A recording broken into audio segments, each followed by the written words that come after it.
We back, man. Welcome back to another episode of Black Man's Thoughts. This is about, you know, the 2021 Baltimore Ravens offense.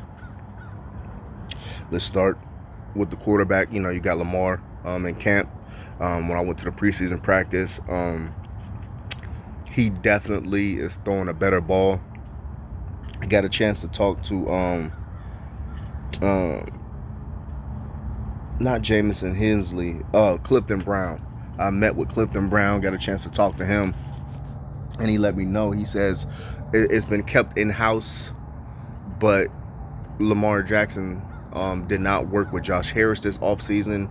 He worked with, I think his name, Tom House. I guess he's a quarterback guru that trains Peyton Manning and a slew of other top-name quarterbacks. And right off the back of practices, I noticed one thing: that ball is not the same ball that he was throwing. He's throwing a crisper, tighter spiral, got a lot more velocity on the ball. That thing is moving. So I'm excited. Hopefully he worked on his mechanics. I do think that he is a capable passer. I do think that he could get the job done. I do think that we're set at quarterback. Now, I was watching the film study still. Shout out to Ken. Check out his podcast. He was saying that he brought up a good comment. He says, is it Lamar's inability to throw to outside the numbers to Boykins, or is it really Boykins? Now, a lot of people say it's the trust issues, and he doesn't fight for the ball. I have an argument to that, though. Now, let me know what you think. If you're lacking talent and you are the talent, whether I 100% trust you or not, I have to look your way because there's a lack of talent. So the conversation now, because does Lamar Jackson think he's talented? Because I've heard him say a few times, Hollywood blazing, Hollywood moving, he's looking good, oh, he's this and that. I don't ever hear him talk about Boykins' talent, ever. He'll like, oh, I didn't know he was on Twitter, or yeah, Boykins there, he can come too. It's more of an afterthought, but he never really talks about his talent. Now, has he been consistent in hitting Hollywood outside the numbers? I don't know. I mean, I think that we all know that he likes to throw to the middle of the field to Andrews, and I haven't got a chance to really go back and watch a lot of film to calculate how many times has he really hit Hollywood outside the numbers, or are they mostly slants, comebacks? Obviously, we know he hit him on a few deep balls, but were they going towards the center of the field? I think this year we will finally get that answer on, can he throw outside those numbers, because now we have more capable receivers. So that question's going to be answered. I think it's Lamar Jackson throwing outside the numbers. I really do. I know that Boykins doesn't fight for the ball. I know that he's kind of stiff. I know he's speed. He got long range speed, but he doesn't really scare nobody with his route running. So cornerbacks are not really afraid of Boykins. He doesn't play big. But my thing is, who else was you going to throw to? You know what I mean? Especially those times when you have a Hollywood that's hurt, or you have a Andrews who's dropping big passes. I mean, good passes in crucial downs. I mean, the trust would. Obviously, we know that he has more trust in Andrews, but I don't know. I don't buy the whole he just doesn't trust Boykins. I do realize that there's a disconnect there, but I think it's more either Lamar doesn't think he's talented, or is Boykins just can't get any type of separations at all, and coupled that with the whole, having a lot, not throwing it to him a lot. I just don't think Lamar even looks that way. Running backs, man. My goodness, the injuries are really starting to pile up on us. We lost J.K. We just signed Le'Veon. Justice Hill went down for the season. I like Tyson Williams. Can Gus get it done? Gus the truck. You know what I mean? I think he can. I think he's a good back. I know early in his career he used to fall really easy. It's hardly ever you see him break long runs without falling, but I've also seen him, break them long runs and trucking a few people and keep running. So I think that Gus is a hell of a back, man. He's my favorite back on the team. I think he can definitely get it done. I think he's just a monster. I think he will show the world that he's a NFL starting caliber running back. Um, I also think that Tyson Williams is a very good hard runner. He's 6 foot 220. He's not a real big back, but he ain't a small back either. You know what I mean? He's gonna cause some havoc out there. I think he hits the hole with good burst. I think that Gus hits with good burst as well. And then you couple in Le'Veon Bell. I don't think the scheme fits, but I think the scheme fits. Whereas Le'Veon is a very patient runner, waits for the hole to open. The problem is we have a bad line. I don't think there's going to be many holes open very long. So his patience, he's going to have to hit that. He's going to have to hit that thing when it's open.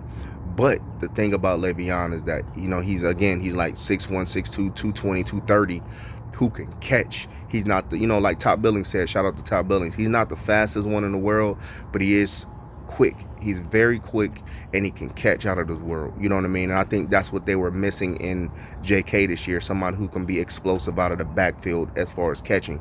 And I think that, Bell does it. You have Latavius Murray on the market now. You had Devontae Freeman. A lot of people wanted him because he's closer to the style of running of J.K., so you have that back. But, how do you say no to a connection between Le'Veon Bell, who's only 29, could be a very good runner if put in a good system, matching him up with a Greg Roman heavy running scheme? I mean, to me, it sounds like a match made in heaven, but we'll see. We'll see if he have any tread on the tires. I think he does. I think I'm not saying he's going to get 1,000 yards. I'm not even saying he's going to get 500 yards, but it wouldn't surprise me if he got messed around and got 300, 400 yards. You know what I mean? And definitely became the number 2 running back behind Tyson, because I think Tyson's going to have the number 2 running back spot, and use Le'Veon on third downs, you know what I mean, stuff like that. But I also think that Tyson has shown enough in the preseason to me to show, but he's never been in a game, and that's a whole different ball game. So I digress on that one. But I will say, Le'Veon, he had a stint with the Jets that didn't work out. He had a stint with the Kansas City that didn't work out. And, how much of that was on Bell? How much of that was on scheme? How much of that was on just him not being prepared? I don't know. Only Bell knows that. But I do think that a Greg Roman and a Le'Veon Bell, if you can't make that happen, his time in the NFL is going to be done. Let's move to the fullbacks. Ricard, we got rid of Ben Mason. That's it. That's the fullbacks. I like Ricard, big dude. 300-pound, played D-tackle, D-end. I think he's really good. I think he's good at defense. I really do. I think they should use him more. Yeah. But let's go to receivers. That's what everybody want to talk about. Our first-round draft pick, Bateman, out. He put on injured reserve. I think he can come back after week 4. Him and somebody else. I think Boykins. I don't know. Boykins is out too. But Rashad Bateman's out. Hollywood was out, missed all of damn near all of camp, maybe practiced like twice. He's been running on the side. Sammy Watkins, nice addition. Got a chance to see him. He was blazing in practice, man. He's a vet, savvy, can get open, get off the line, get a beat press.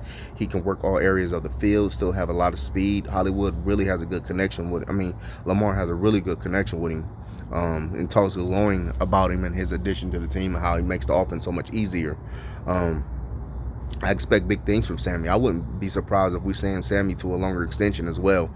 You let Sammy do good and stay healthy for about like 13, 14 games, I think Sammy will be back with us next year as well.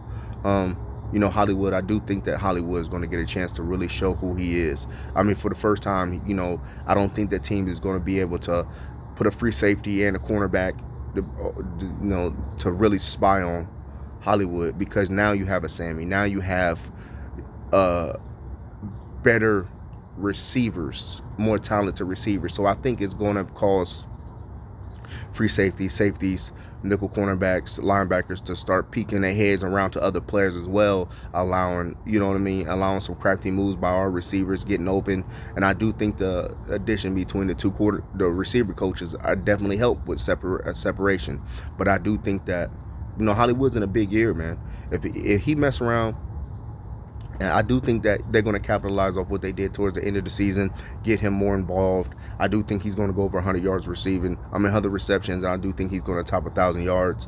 I do think he's going to be our number one receiver. I have all the the trust and high expectations for Hollywood. I think he's a great receiver who doesn't get enough praise for what he's able to do in a heavy run scheme, as small as he is. I think he's a good route runner. He's fast. I don't think he's Tyreek Hill, but he could be used similar to a Tyreek Hill. He's just not as fast. Um, you know, I do think the explosion is there. He is fast. I think he's just a really, really, really good receiver. Had some drop issues last year, but I do think that he needs to come back, get back with the Lamar.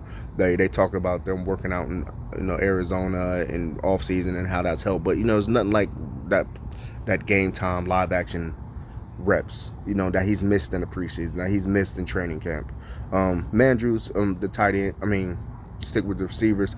Duvernay expecting a big year. I would like to see him use him as a gadget player. I don't ever think he's going to be a world-class receiver, but I do think that they can use him as a gadget player. Use him like they would use a Percy Harvin. Move him around. Toss him the ball and tosses, reverses, slants, outs. Let him use his speed. He has track speed. Get him the ball, give him screens, and let him go. Use him the way the Steelers used to use their receivers that could catch the ball and just go. You know what I mean? Like a Emmanuel Sanders, like like a AB. Like, he may never run routes like AB, but I do think that he will be just as good at screens and stuff like that. Tyler Wallens, haven't heard much about him. I heard a lot of people like him, can catch contested catches. My only problem with that, if they're all contested, that means you're not getting separation in my book, and that's a problem. I think Prochet is a waste. I just think that he's a talented player, practice player, and that's all he's going to be until he proves me wrong. I hope he really does, but I'm not going to spend a lot of time on Prochet. He blew it up all over the freaking training camp and did crap in the game. So I don't really want to hear anything about Prochet until he does it in the game. But Tylan Wallace, a lot of people was kind of disappointed because he's been quiet this offseason. You haven't heard too much about him. I got a chance to see him practice, or in one of the preseason games. He was active, but did they script it up for him to get him involved? I know we had a lot of injuries. I like Deion Kane. He's gone. I think they got him on the practice squad. I don't know. But, the receiver room is definitely better. It's definitely better than last year, than the Snead and Boykins. This is way better. This is a real NFL. This is maybe the best receiving core that the Ravens has had in NFL in Ravens history. I'm excited about it. Finally getting some offense out on that field. Some receivers out on that field. Good job, Eric Costa. Tight end group, I like Oliver. People think he's just going to be a third. I think Oliver's going to be used quite heavily this year. Forget all that. I think he's going to be used more than Boyle, especially in passing. I like Boyle's passing, but Boyle's not. He can catch. I ain't gonna lie. Boyle can catch. I like Boyle. He's a big dude, strong dude. He's a great blocker. Mandrews is obviously a Pro Bowl caliber, top 4-5 tight ends in the league. But I do think Oliver is going to be a good addition. Offensive line, trash. I think it's going to be trash. I think Villanueva is going to really struggle on the right side, but I do think that he's better than any other option we have. I think that our right Zeitler, I think he's going to be good on the right side, but we got to get these guys healthy. Everybody's been hurt, man. We've been hit by the injury bug, and hopefully it doesn't continue during the season. The center position scares me. I don't think that Bozeman is the answer. I think that come first pick in the draft, it's going to be a right tackle or a freaking center. I hope so. I really thought that we should address that shit in the offseason, get a damn center, but we didn't. Left guard, Ben Cleveland, obviously they're not too happy with him. I don't think he's going to be starting. I do think that it's going to be somebody else at that left guard position when we play the Raiders. Obviously you have Stanley, but I do think that our line depth at tackle is atrocious, but I think that's all over the league.